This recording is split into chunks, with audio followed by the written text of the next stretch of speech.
Agakemanyi kagizwe n'amatoni abiri y'umuceri, ibiro amajana 250 vy'ibiharage, imifuko 5 y'isukari, amavuta, imitobe y'abana, amata n'ibindi, nivyo Ubushikiranganji muvyo bujejwe harimwo gushigikirana bwagiye bugemuriye irerero ry'impfuvyi UMUSAMARIYA W'IMBABAZI riri ku musozi wa Buye komine Mwumba intara ya Ngozi.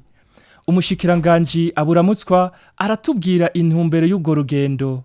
Twaje rero n'ubundi kuraba ibibondo. Mu by'ukuri twese turatahura neza yuko igikorwa muri ko murakora ari igikorwa cy'igihugu kuko muri ko murerera Uburundi.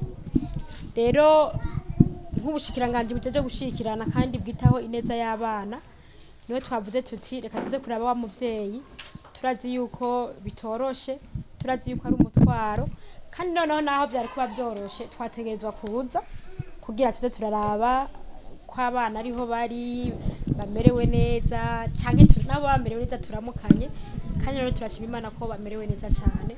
Nta kintu kiri twavuga ngo twazanye uretse nyene umutima w'urukundo, umutima wo gushikirana, umutima wo kwitaho, kumenya ko abana bamerewe neza canke no kubabona kugira ngo dushobore kuramukanya nabo, bikunze tuyage dutwenge nabo, hanyuma bumve yuko na leta nyene ibiyumviraho kandi bibuka. Rero novuga nti nukuri mukomere kwibanga kuko nibanga ridasanzwe, nibanga rikomeye cyane, kandi ibanga naryo ngo ribangirwa ingate.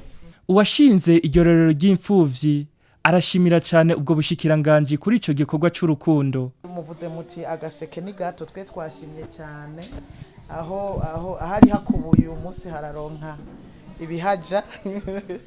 Rero turakengurutse cyane bivuye ku mutima.